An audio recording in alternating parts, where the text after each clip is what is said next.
I don't know why that always happens, y'all. I be trying to get it smooth for y'all, and that always happens. But it's all right. You know what time it is. What's happening? What's happening? What's happening, blues people? Or should I say blues people? I was trying to get us on what you call it, but there's just so many things going on. All these upgrading with the systems and stuff that's always causing some kind of BS, if you will. Nonetheless, welcome to Jack Dapper Blues yet again. I know you're like, well, this brother sounds way more calmer than usual. And it's because I am in a calm, I guess, somewhat serene mood. Because I'm I guess how we say in retrospect, I'm thinking about these you know what, I keep trying to go to Instagram. I don't think that's working, and I'm not gonna waste your time with that. But I'm thinking about the blues people and the 4th of July. And you know, what I'll say is uh they're the idea of being patriotic, the idea of uh, being, how can I say, what's happening, Don? The idea of being patriotic, the idea of, hey, little Frosty, the idea of, how can I say this? Honoring country. Some people say put country first and things of this nature. These are great concepts. I will also say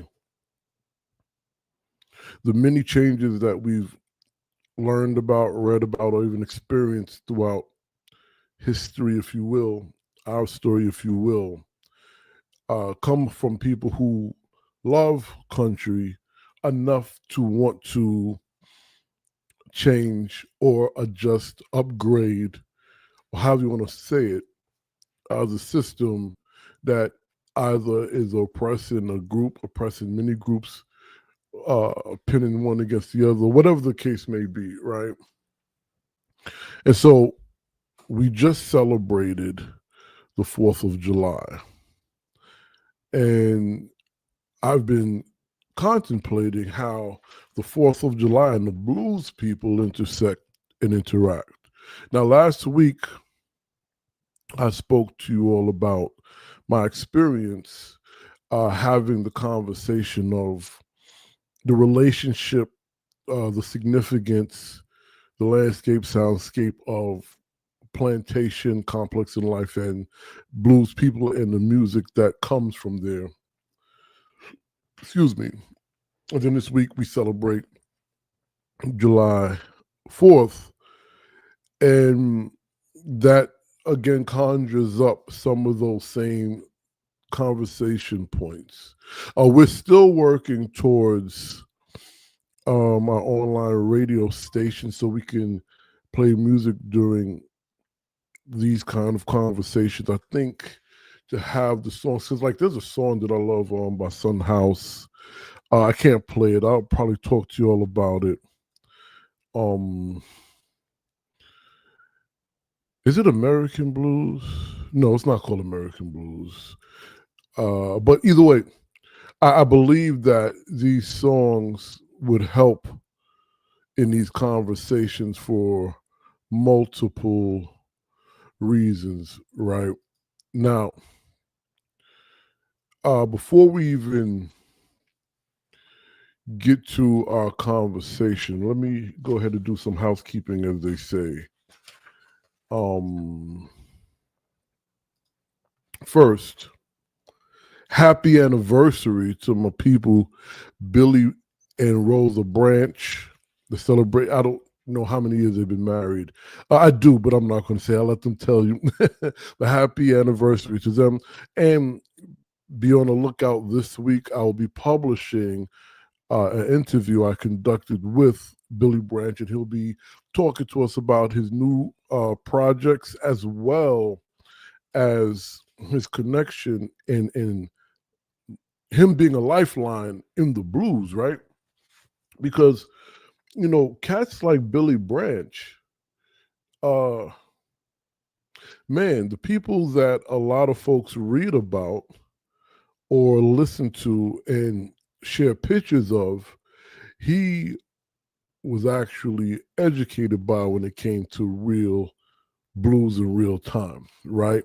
So we always want to respect the brother and his wife. For those who didn't know, the recent Blues Music Awards, Ronnie Baker Brooks emerged as one of the big winners, alongside, I can't even call him Baby Brunt no more, Kingfish. Uh, it was celebrating strong year for contemporary Black American blues artists, right? Some new album releases. And now, again, I should say recent. And this is if you all didn't know. Lonnie Holly, whose work spans gospel, folk, and blues, released a new album, Tonky. I'd say recent because this was like in March. But for those who don't know, I want to keep you all abreast. Cedric Burnside, Emmanuel Casablanca, a Brooklynite, I presume, where I grew up. Um, Also, in January, if you didn't know, Amani Perry, who is a scholar, released a book, Black in Blues: How a Color Tells the Story of My People, a powerful collection of essays tracing the role of blue in Black history, from spirituals to blues and beyond. So I'm happy that, and I'm hopeful that anything that we're doing at Jack Dapper Blues Heritage Preservation Foundation is inspiring the conversation of the blues. I'm also happy that Sinners inspires those who I may not have gotten to, and those who my counterparts and friends and co-workers and colleagues and Blues Tribe didn't get to, was able to get to, so people could be more interested in the blues. I want to show you all this. It is now for sale. So just hit me up with your order. Okay. And then, oh yeah, you'll be knowing about this soon. Okay. You'll be knowing about that soon. Also go to the African American Folklorist website, the new website, right? That way, you'll become part of our. For those of you who know me, I'm not big into the term community, but I will say part of our folklorist and ethnomusicologist and archival community. Am I forgetting anything? Am I forgetting anything? No, but you can go to Jack Dapper Blues, the YouTube channel. Any back content. I just posted the master class of good stuff. Master class of learning how to find your tribe, if you will. Okay. So we're going to be digging deep, right?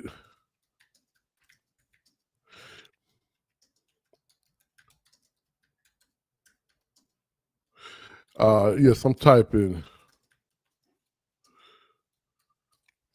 because this is what I want to do. I'm going to do something different this week. I'm going to do something different. How many of you know this gentleman? I'm sure you all know this gentleman. Okay. An original blues person, if you will, right? Frederick Douglass. Okay. Frederick Douglass. Eh, we'll see. Frederick Douglass had a lot to do with the abolition of slavery, with the war, with education. He was international scholar, if you will. He's done a lot, and as we think about the 4th of July, the day America celebrates freedom, and who America celebrates freedom from, which is an interesting story. I don't know if we're going to get into that. What I will talk about is the blues people and how this relationship has always been more complicated for the blues people. While white colonists declared liberty in 1776, black bodies began to, and in some cases remain to be, bound in chains. So the nation's independence was built on our unfreedom. Who is our? Right? Now I'm gonna show you this picture again. But the blues comes from this. A part of the blues come from this. Now I speak about this often. The Coffle Gang. Um, I tell you excerpts of the book "The Half Has Never Been Told," which I literally just had a picture up and erased it. That's funny, right? Oh no, here it is. "The Half Has Never Been Told." Um, and the reason why that book is significant for this conference, and that's not the only. There's so many other books, but we're just not talking about them right now. Um, there's Chronicles from the Environmental Justice Frontline, but and the Capitalism and Slavery. But the reason why I keep bringing up "The Half Has Never Been Told," because that book discusses um, intercontinental slavery. So it sets up by talking about international slavery, how that was disrupted, and then land speculation, which is domestic slavery, and how that started. And in that, the Coffle Gang is discussed, and a lot of this happens between the revolutionary after the between during the Revolutionary War and after, right, going into the Civil War. I was also thinking, the reason why I paused, because I was also thinking about Charlotte Fortin Gremke's father, who bought his way out of freedom, and he was um and how Pennsylvania was a big place prior to this Revolutionary War, and even after, for the education of Afro-Indigenous, indigenous, Negro, mulattoes, and poor whites, right? But the Revolutionary War made those schools kind of go underground, you know. So we want to understand, as we've been speaking since February, about slave seculars and or protests, all the different kind of blues songs, and how the blues come from this and the blues come from that. Well, the 4th of July, like emancipation, allows us to look at one of the places that's connected to the plantation that informs, or what's the good word? I don't want to say intersect. I'm not saying that that word is overused at all, but yeah, let's just stick with informs the blues, right?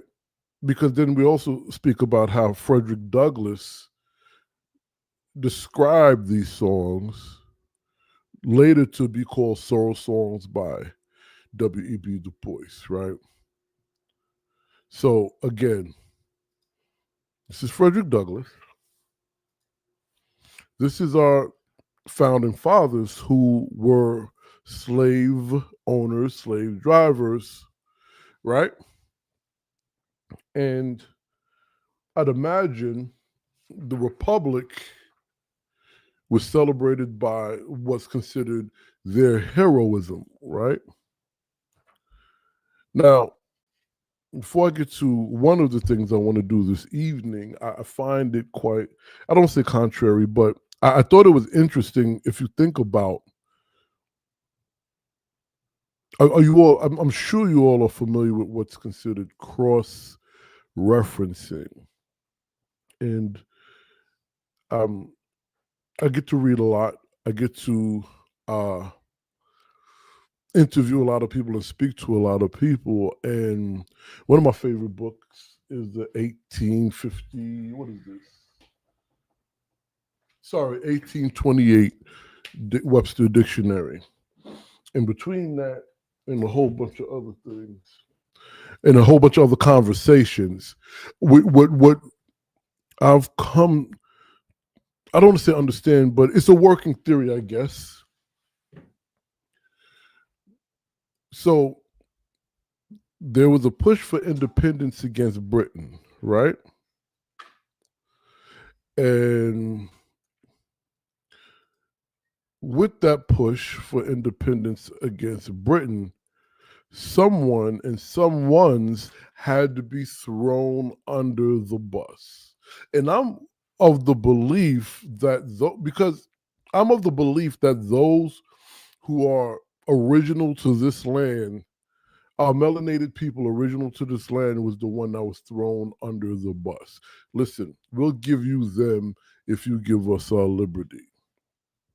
And one of the reasons why I think that, and we can go into, I can pull up things why I believe that, but that's not what we're going to do this evening. Let me give you this, and then I want to get into something else. But one of the reasons why I think about that, so in the half has never been told. Hold on.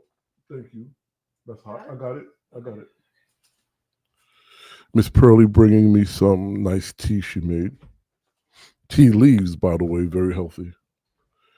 Uh, One of the reasons why I believe that.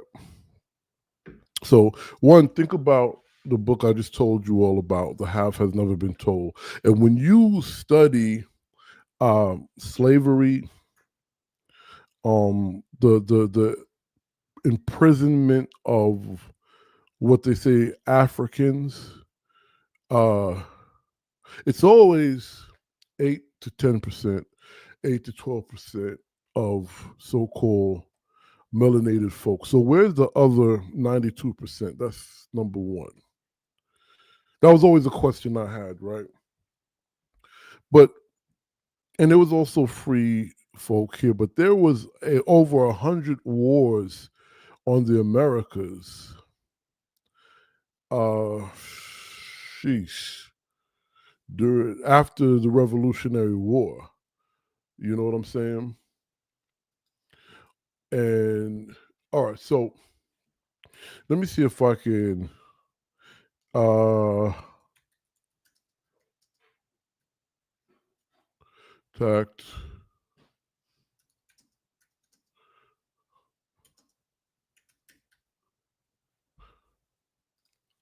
Okay, so I'm looking for something that I want to show y'all.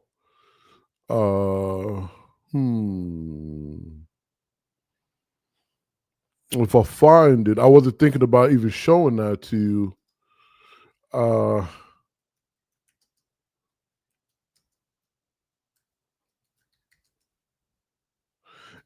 um, I have to find this before I go on because I didn't even think to. Let me see. If I can't find this, I'll come back to y'all with that. But there's something here that, man, this guy really told the story way better than I could. And I didn't think to pull that up. All right, we'll get back to that. We'll get back to that. Because so there's this idea that the 1619 and all this other stuff, black folk been here, melanated folk been here. We're not all the same. Everyone comes from a different continent.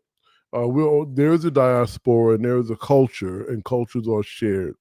Okay, and so I'm not going off the deep end. I want to read this, and but in the process of before I got to reading this, I'm just sharing with you the different things that July 4th and the Blues people got me to thinking about, right? How how the song traveled, how slave states were created, who created this, and you know it goes back to the plantation system or complex that we spoke about that initially was international slavery to domestic slavery, which, however you want to put it, uh, disrupted quite a few groups of people, right? So now, with that being said,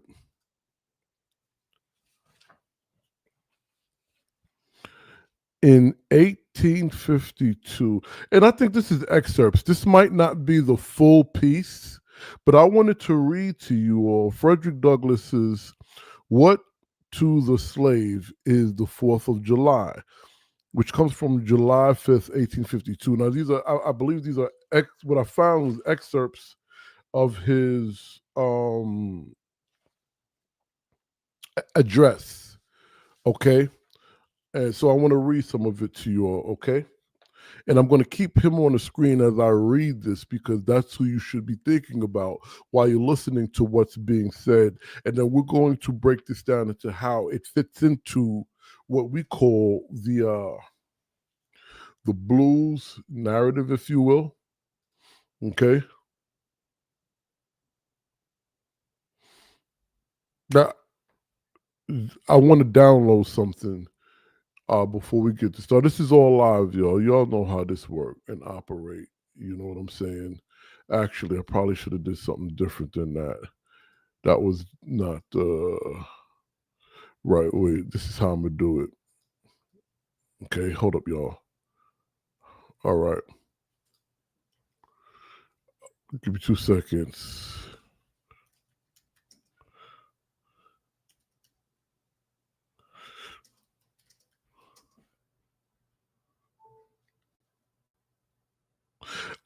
So ultimately, what I want to make sure I'm doing, just in case, because you're not supposed to have dead air on the air. So just in case, what I want to make sure I have particular notes because I want you all to see where I'm going with this, right? Um,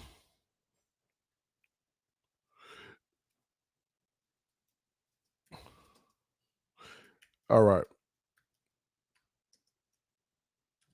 Here we go. Here we go. Here we go. Here we go. All right. So again, Frederick Douglass's uh, "What to the Slave is the 4th of July" excerpts from his reading in July 5th, 1852. The fact is, ladies and gentlemen, the distance between this platform and the slave plantation from which I escaped is considerable. And Hey, what's happening, brother? I see you there. Okay, I'm sorry. I had to shout out my man, my homeboy. But listen, let me start this over. I'm not going to try anybody else out right now because I want to read this and talk to you all about it, okay? All right. The fact is, ladies and gentlemen, the distance between this platform and the slave plantation from which I escaped is considerable, and the difficulties to be overcome in getting from the latter to the former are by no means slight. That I am here today is, to me, a matter of astonishment as well as of gratitude. You will not, therefore, be surprised if in what I have to say I invent no elaborate preparation nor grace my speech with any high sounding extordium. I'm sure you know what that means, right? Okay. He's going in other words. All right. With little experience and less learning, I have been able to throw my thoughts hastily and imperfectly together, and trusting to your patient and generous indulgence, I will proceed to lay them before you. This, for the purpose of this celebration, is the 4th of July. It is the birthday of your national independence and of your political freedom, which is ironic. We are at 249 years old of this country, right? That has a lot to do with the blues and the blues people. Next year is 250 years. Okay. There is consolation in the thought that America is young. So now he's saying this in 1852, okay? Excuse me. Great streams are not easily turned from channels, worn deep in the course of age. They may sometimes rise in quiet and stately majesty and inundate the land, refreshing and fertilizing the earth with their mysterious properties. So now, right there, you're talking about blues ecology, because we're speaking of landscape sound. And I tell you all every week, blues ecology, blues people, blues tradition is interdimensional. It is not necessarily a linear trajectory, but could be considered all happening simultaneously because in the same space, all these things has happened. Sometimes you don't see it, but it's there, right? While you're living it, right? Okay. They may also rise in wrath and fury and bear away on their angry waves the accumulated wealth of the years of toil and hardship. They, however, gradually flow back to the same old channel and flow on as serenely as ever. But while the river may not be turned aside, it may dry up and leave nothing behind but the withered branch and the unsightly rock, the howl in the abyss sweeping wind, the sad tale of departed glory. As with rivers, so with nations. Now, how many of you know the story of Frederick Douglass? I'm going to keep reading, but before I go into that, I think it may behoove you all who does not know who Frederick Douglass is for me to give just, and I'll just give a little briefing. I won't go too much into. I did say a little bit, but Frederick Douglass was born on the same day as my mother, February 14th, 1818, and ironically died February 20th, 1895. Okay? He's considered a social reformer, abolitionist, orator, writer, and statesman. I am not related to him, okay? Let's get that straight right now. So he would be considered of the early and original advocates of civil rights. Okay. His era, the term was abolitionist. And he worked with folk, uh, well, before we get to who he worked with, okay? Now, he escaped slavery in 1838, all right? And then from there became a leader of the abolitionist movement in Massachusetts, in New York. And he also did work in Canada and abroad, all right? He taught himself how to read and instrumental as I'll just say he was instrumental in wartime tactics from what I've heard, but I won't get too much into that because that's not necessarily what we're talking about, and two, that's not necessarily my expertise. But just to give you all a some context of who he is and why I'm reading. Matter of fact, this is the gentleman that went and spoke to Lincoln. Okay, Abraham Lincoln. So here's another excerpt. The simple story of it is that 76 years ago, the people of this country were British subjects. You were under the British crown. But your fathers, they went so far in their excitement as to pronounce the measures of government unjust, unreasonable, and oppressive, and altogether such as ought not be quietly submitted to. To say now that America was right and England was wrong is exceedingly easy, but there was a time when to pronounce against England and in favor of the cause of the colonies tried men's soul. On the 2nd of July, 1776, the Old Continental Congress, to the dismay of the lovers of ease and the worshippers of property, in the form of resolution, it may refresh your minds and help my story if I read it. Resolved, that these united colonies are, and of right, ought to be free and independent states, that they are absolved from all allegiance to the British crown, and that all political connections between them and the state of Great Britain is and ought to be dissolved. Now, this is really interesting considering Queen Charlotte, who was a black woman and of Hebrew background because her father was Hebrew. There was a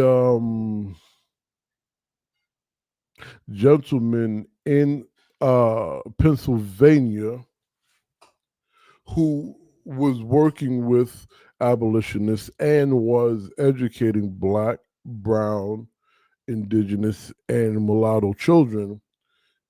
He wrote to Queen Charlotte complaining not about British rule on the Americas, but complaining about international slavery and the prospects of uh, uh, uh, uh, land speculation.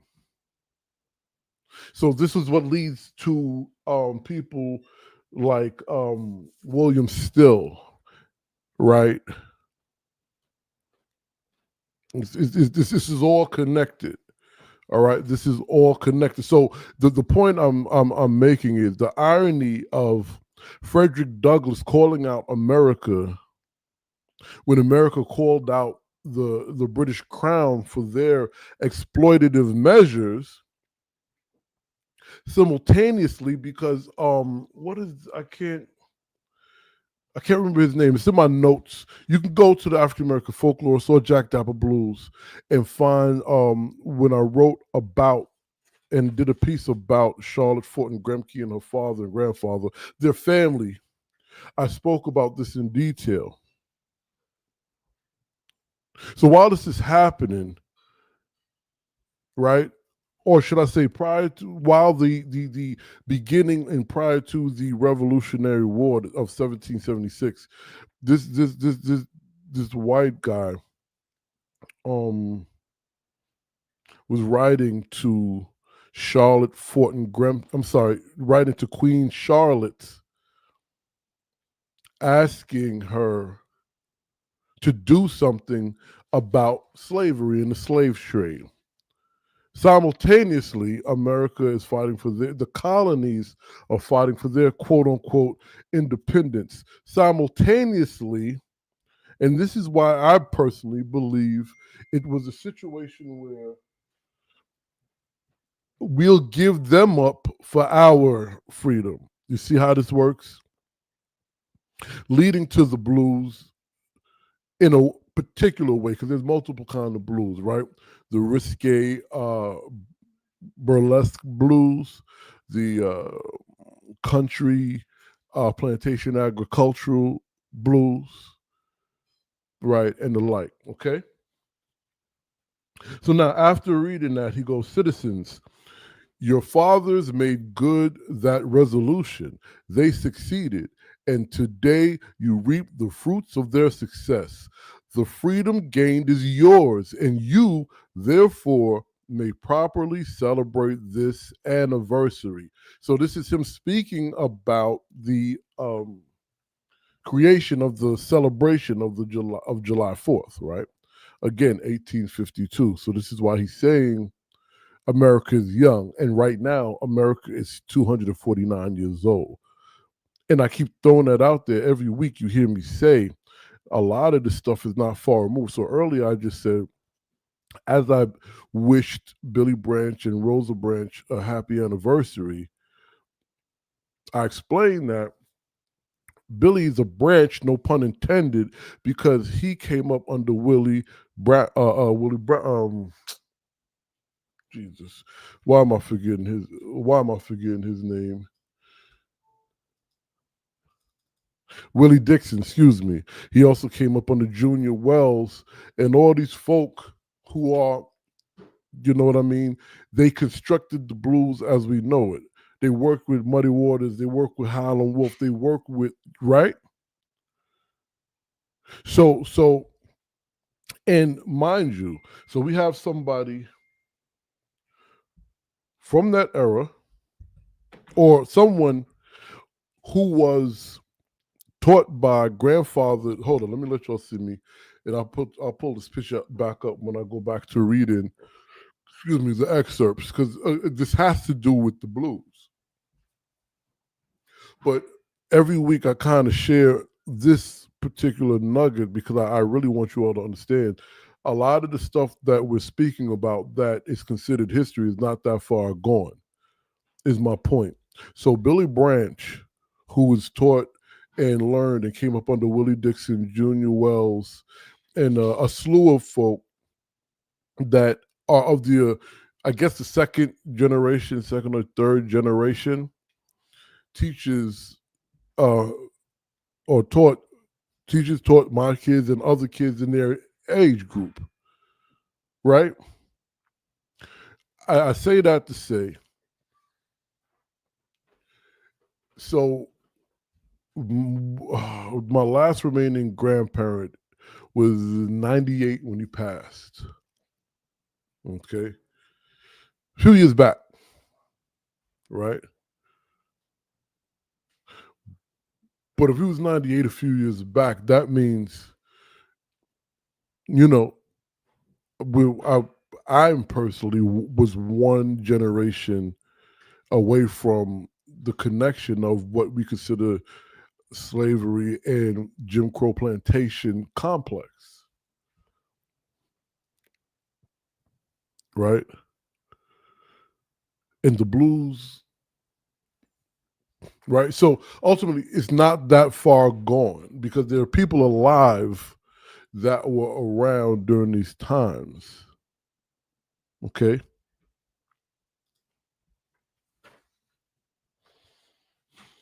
Okay, so now he goes into saying what to, this is where he asks the question, what to the American slave is your 4th of July? He doesn't ask what to the slave is the 4th of July. He says, what to the American slave is your 4th of July? I answer, not me as in Lamar Jack Pearlie, but this is what Frederick Douglass is writing. I answer, a day that reveals to him more than all other days in the year the gross injustice and cruelty to which he is the constant victim. To him, your celebration is a sham.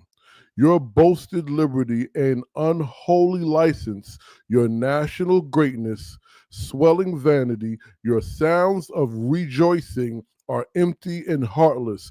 Your denunciations of tyrants, brass-fronted indulgence, impudence, your shouts of liberty and equality, hollow mockery. Your prayers and hymns, your sermons and thanksgivings, with all your religious parades and solemnity. Sorry, y'all. Solemnity are to him mere bombast, fraud, deception, and hypocrisy. Oh, hold on now. Hold on now. A thin veil to cover up crimes which would disgrace a nation of savages. There is not a nation on the earth guilty of practices more shocking and bloody than are the people of these United States at this very hour. Go where you may, search where you will, roam through all the monarchies of the old world, travel through South America, search out every abuse. And when you have found the last, lay your facts by the side of the everyday practices of this nation, and you will say with me that for revolting barbarity and shameless hypocrisy, America reigns without a rival. Oh, I gotta, man, look, man, listen. I know way back when I did a song, that was the chorus. Man, look, man, listen. So when he first starts in his address to the nation, he makes it clear he's not pulling punches nor sugarcoating. He justifies or makes, I don't want to say makes joke, but in a very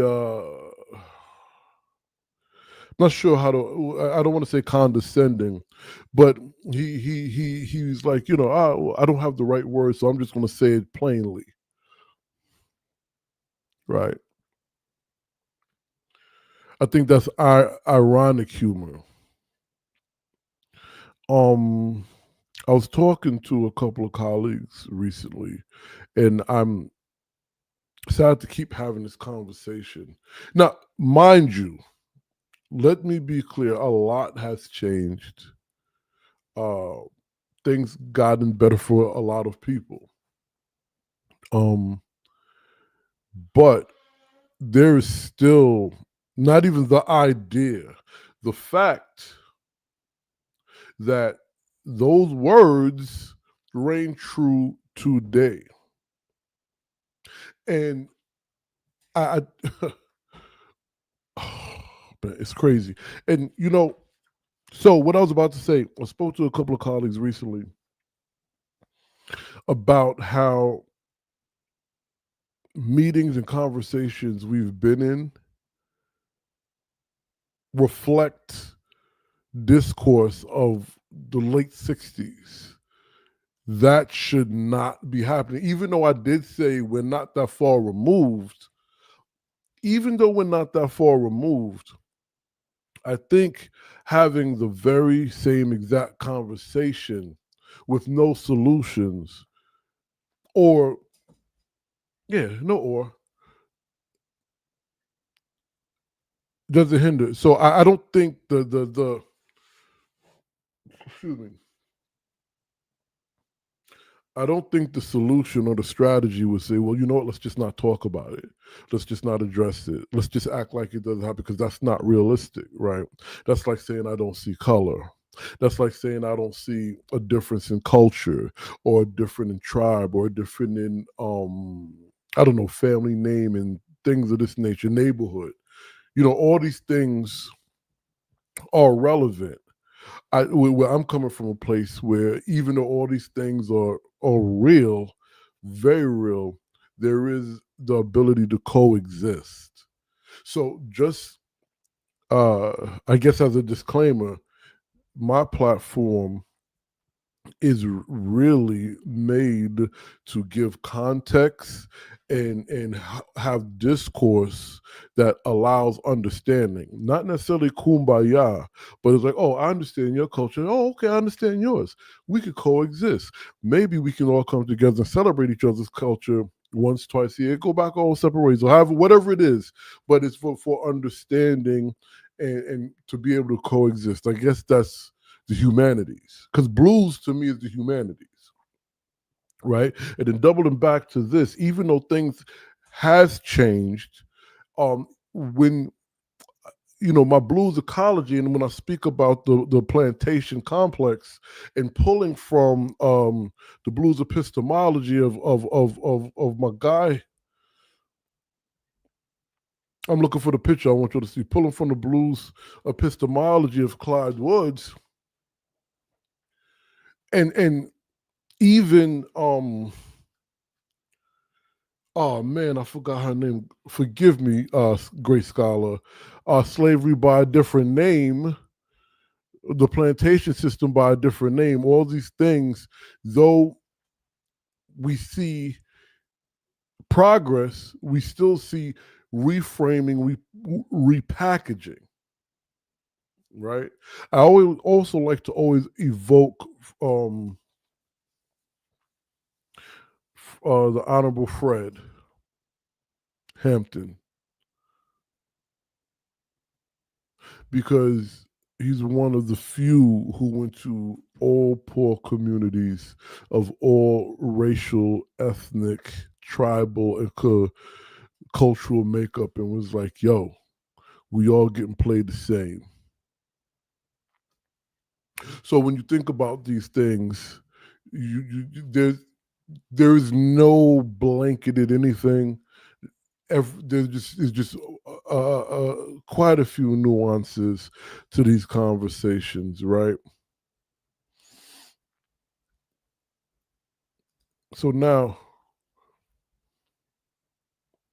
when you think of the blues,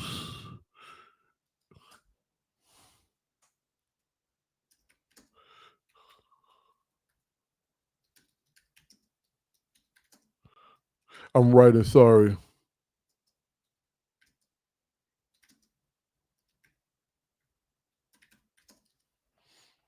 Now, when it comes to the blues, here we go, baby, baby. Now, when it comes to the blues, right? And I got to pull this picture up. I pulled it up already.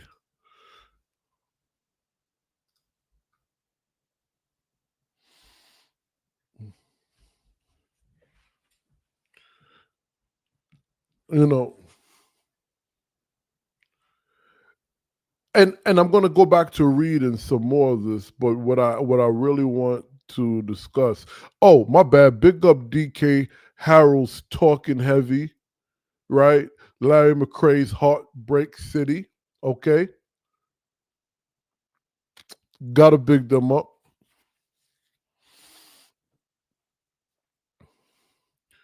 So as the colonies declared freedom from the crown, the South's wealth was cultivated. This is what we're talking about. So, okay, just to be clear, let me put up another picture. I put this picture up a lot, right? You know what? I don't want to put that up because I don't want y'all to think I'm talking about Hobson, because today that's not what I'm talking about. Okay. So now I read to you what, and there's more, but what the hypocrisy Frederick Douglass called out to America after America has been celebrating their freedom from the crown,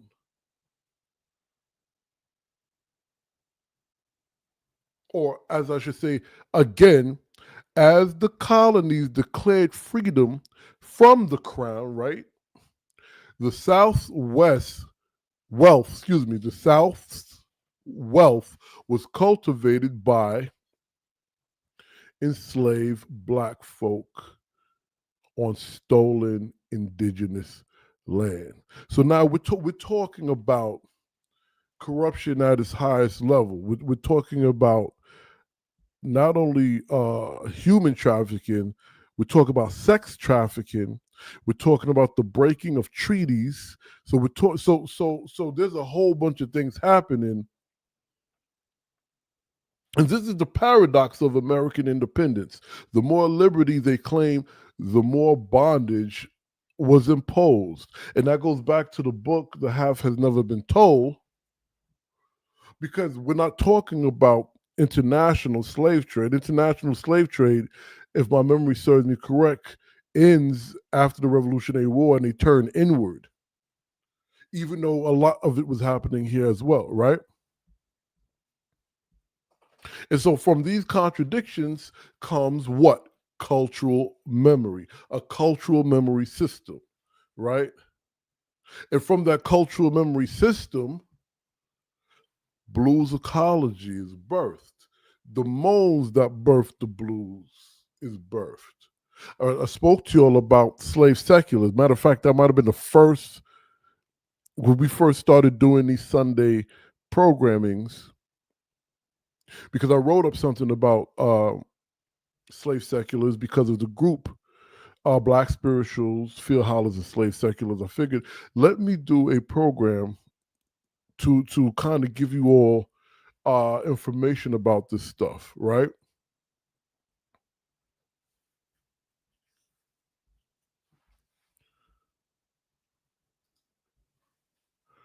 So slave seculars, field hollers, ring shouts, all these things are being birthed during this time. A response, even if you will, to the celebration. Why do I say a response to the celebration? Because I'm reading his words. Frederick Douglass pretty much implicates that the hypocrisy and corruption begets the response of the Black American. Now, I don't want to go into whether these folk were African or indigenous or whatever, because at this point, it truly, I mean, it matters, but it doesn't, because what happens is some folk is sent to a reservation. Some folk has to be reclassified. Some folk are freedmen. Some folk are free blacks. But at the same token, the imprisoned and the prisoners of war are still the imprisoned and the prisoners of war. They're still plowing mules and different things like that. Whether they're coming from Africa or they're indigenous to the Americas, what's happening is happening.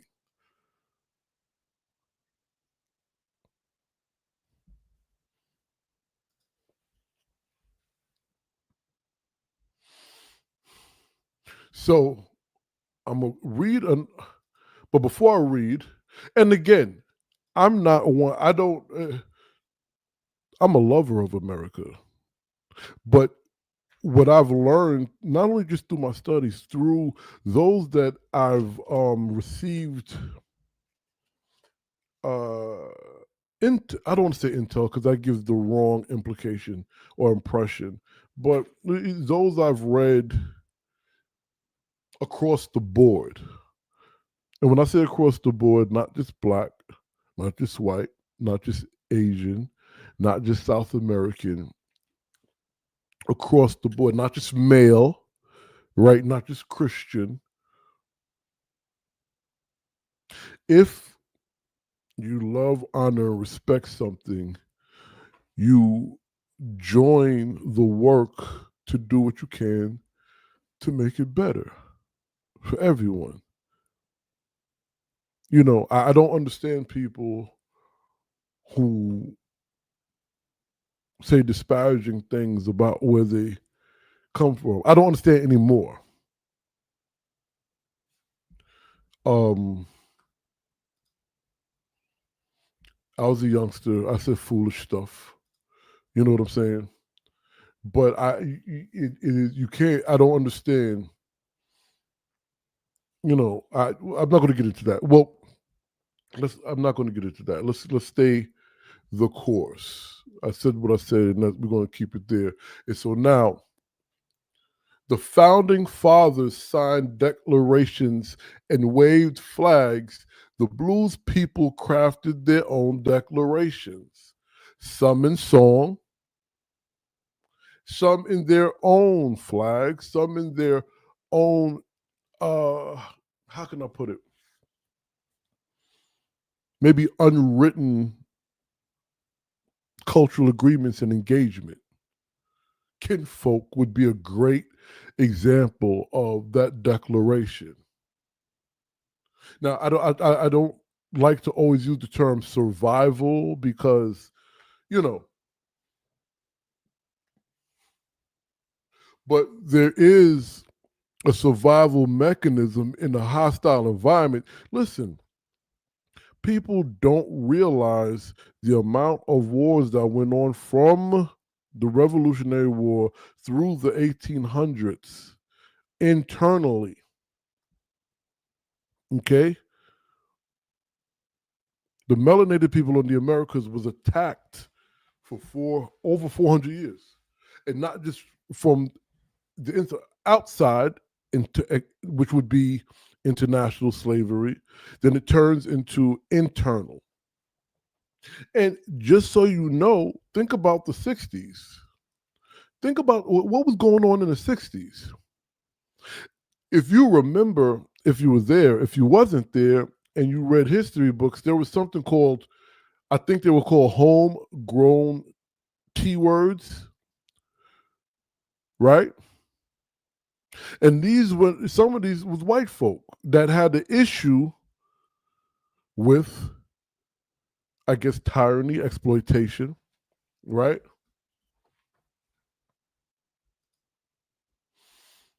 And so you say, well, what does this have to do with the blues? Hell, these weren't speeches to Congress when people were singing the blues.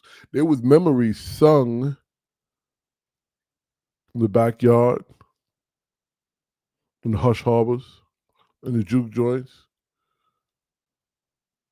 Hell, open windows late at night, right? See, again, the blues is the human condition. The human condition gives us the story, if you will, of,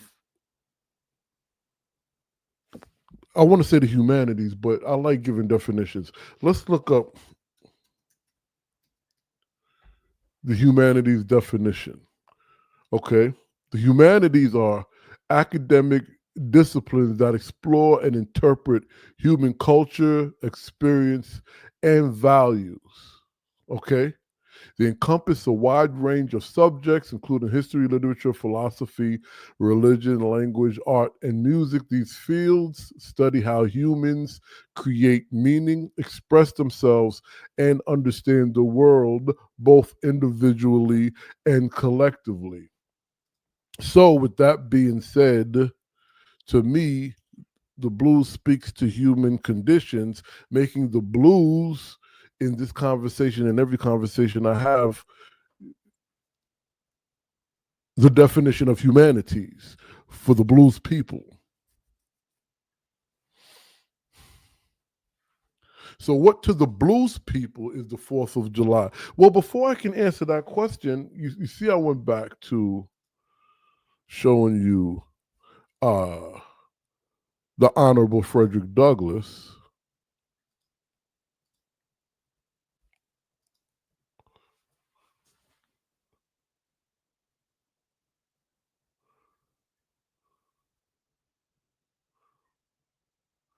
Hmm. You know what?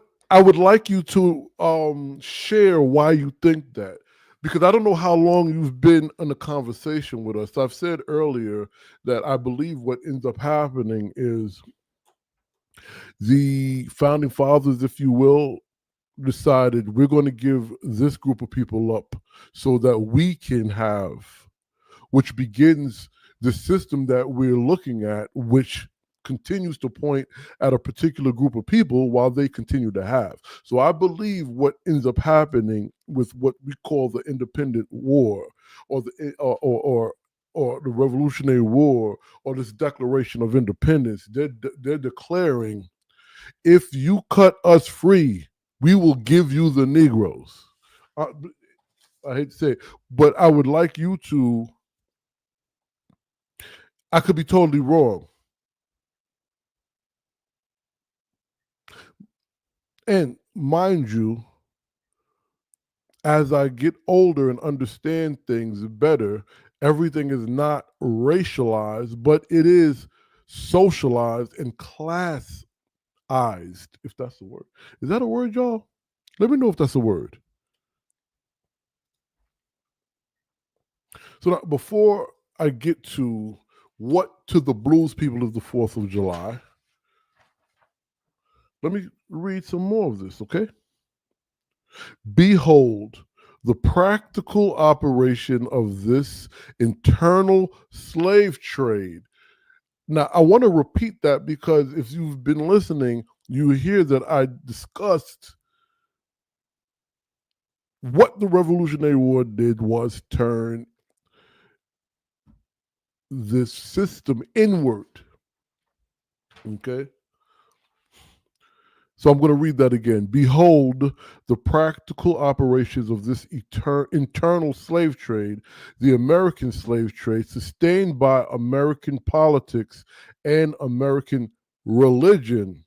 Fellow citizens, this murderous traffic is today in active operation in the boasted republic. I see the bleeding footsteps. Mm. Wait till you hear some of my songs. Now, I just got to say, keep in mind, when he's discussing this, he's not condemning everyone. He's not condemning every white person. He's not condemning all America. He's condemning a system perpetuated, created by a group of folk. And we have to keep in mind, and this is where we get sticky, because just like I shared that I believe in that Declaration of Independence, in that conflict between the colonies and the crown, right? What was said by the colonizers, if you will, we will give you them if you leave us alone, right? Why is that important? At least let me rephrase that. Not why is that important. What does that reflect? What does that sound like? That reflects and sounds like the plantation complex. Because as the plantation complex takes flight, poor white farmers and poor black farmers, or better yet, let's not just say poor, local small family farms, black and white, and I guess whoever in between, they came together creating, they were unionizing, fighting against the complex. And what ends up happening is the complex goes to the white farmers. We'll give you X amount of benefits if you just help us get rid of them. I think this is the second time. I think the Revolutionary War and the Declaration, if you will, may have been an earlier version of that.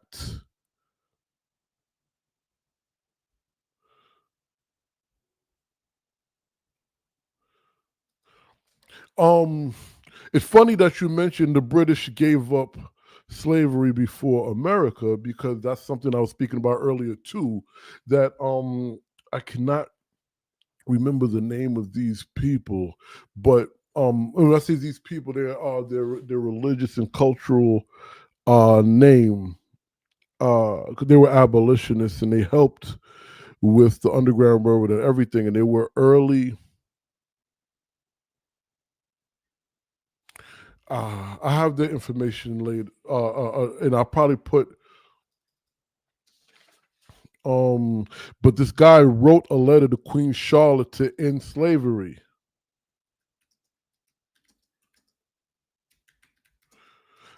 I'm looking it up right now. I'm going through my notes.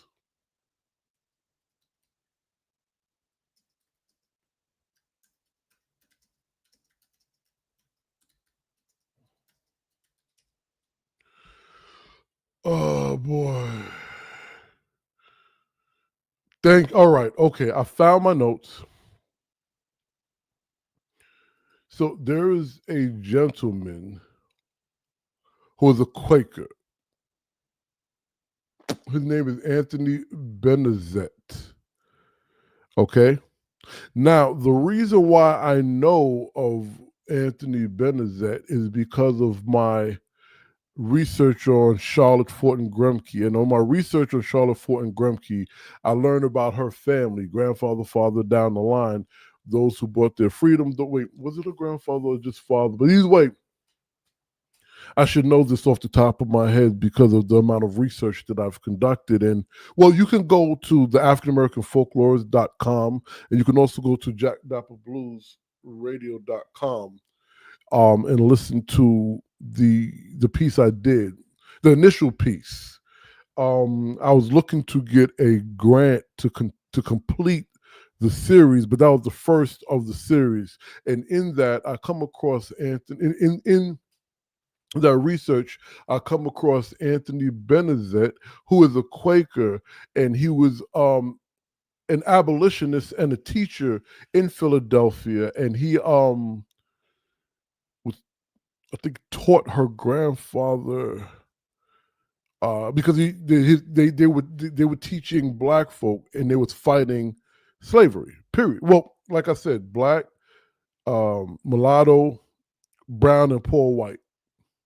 Okay, and they had to kind of go underground after the Revolutionary War. But what happens is he writes a letter to Queen Charlotte asking for the end of American slavery, right? Is what I was trying to recall. All right. So I'll put his name here for you all. He was a Quaker.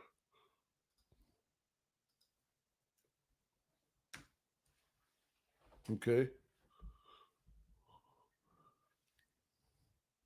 All right. So look, let's finish this last. Now, these are excerpts of what he said. And as you can see, he was not playing around. Frederick Douglass, okay?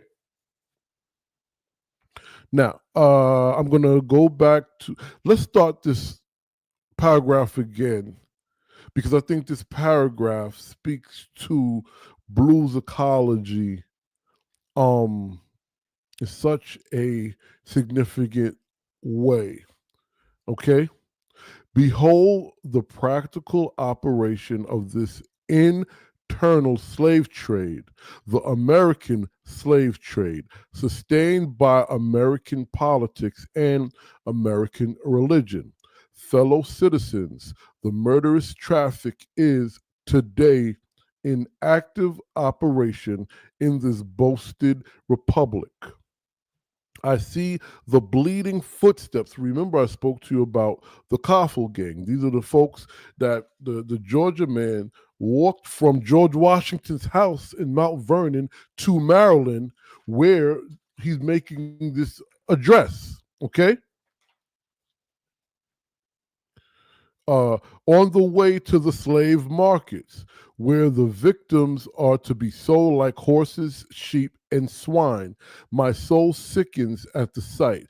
And you know what's ironic? I spoke about this also in one of these books. It was either The Half Has Never Been Told or All God's Children. It is documented that a writer of the time that's was just traveling around and documenting what he saw in the Northeast, up by Mount Vernon, in Maryland, South Carolina, and New Orleans. He heard the same type of vocal phrasing from different imprisoned melanated folk in the Coffle Gang, in the slave gang, which later becomes the prison gang, right? All right. We're my soul sickens at the sight. Excuse me. But a still more inhumane, disgraceful, and scandalous state of things remain to be presented by an act of the by an act of Congress. Slavery has been nationalized in its most horrible and revolting form. The fugitive slave law makes mercy to them a crime and bribes the judge who tries them. An American judge gets $10 for every victim he co-signs to slavery, and 5 when he fails to do so. Um, man, this is hurtful for several reasons. Um, and there's evidence of stuff like that happening. uh I don't want to get too much into that, but there's it's not an. Oh, I'll put it this way: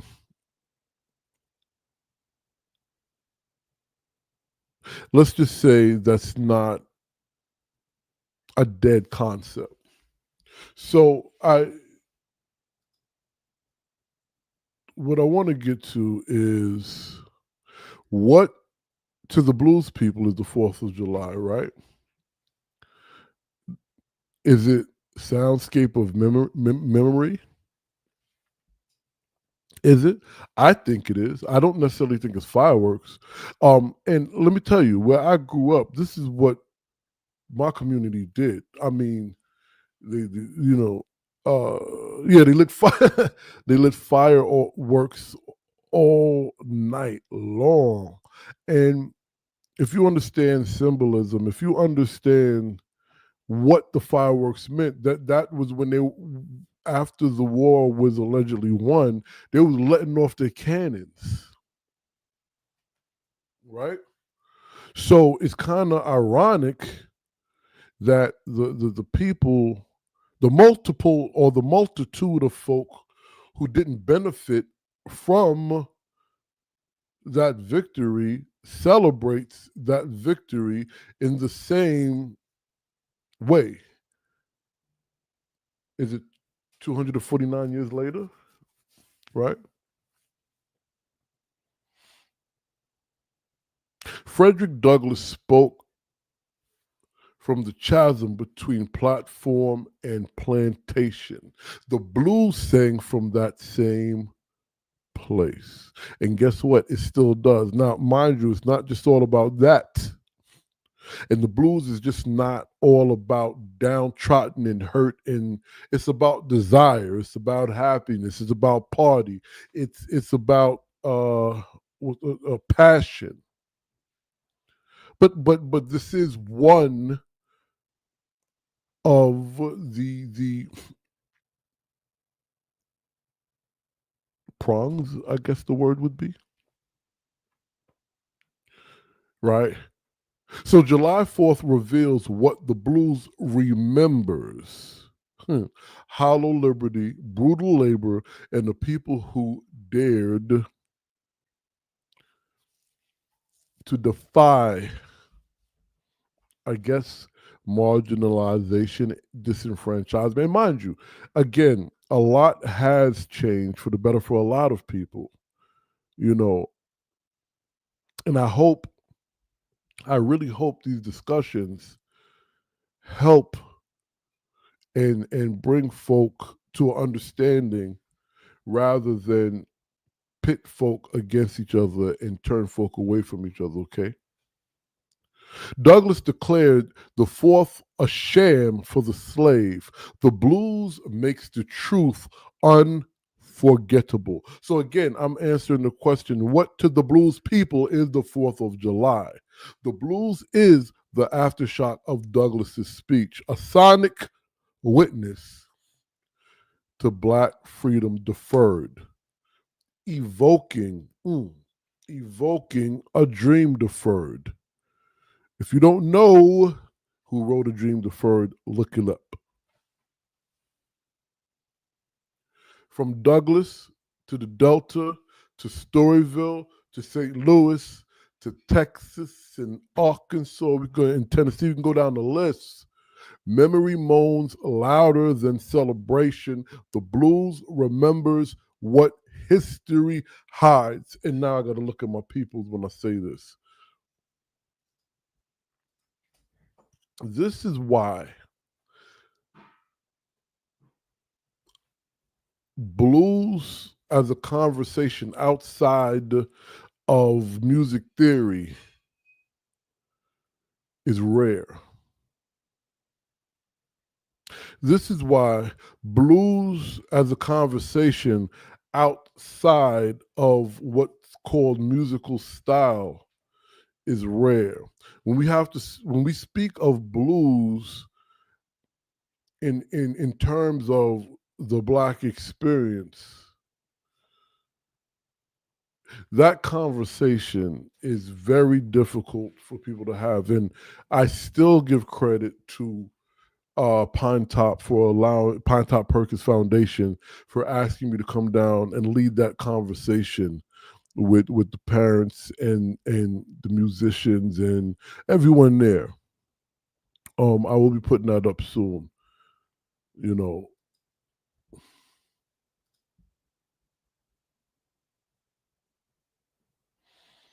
Lastly, as Douglas named the hypocrisy of the fourth, the blues archived it. Okay? The blues people don't reject freedom. We remember what it costs. The land still echoes with that price, baby. In Douglas's day, mercy was a crime. In the blues, truth is sacred survival. Both speak across centuries, and the land is still speaking, and we are still blues people. As I come to an end, I just want to say I don't reject July 4th. It's almost like um, the bastard child happy that their sibling was able to get good parenting from the parent that neglected them. But like the blues, because I am the blues, the memory of broken promises, broken treaties, a broken system. Mind you, again, we have the ability to make things happen. So don't get what I'm saying twisted. But these happenings and happenstances, these curses, these events shaped A lot of our tribes, our communities, our families, and it's still in our DNA. So we remember, and that memory plays out sometimes in song and other interactions in food and life ways, what have you.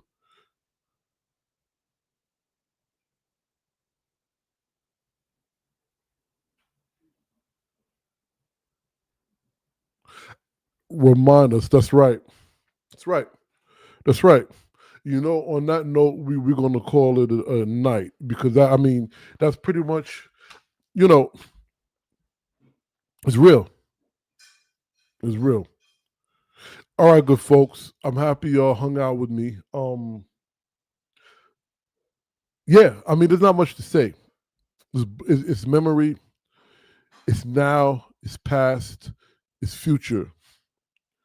Um, and a lot of these holidays, it's weird. It's weird. We'll talk about. You know what? I don't want to get to another conversation. Thank y'all for bluesing with me. I hope you saw the connection. This is all blues ecology. This is all blues narrative. You know, and again, I always want to drive home. This is not to be divisive. This is not to turn people against each other, excuse me, or away from each other, but it's to give context for understanding. Understanding leads to coexistence. You understand what I'm saying? Keep bluesing. Remember, some of us are blues people, and then there's some of us that are blues music people, but we can all coexist. You all have a good night. Stay blessed. And I bid you a very good week.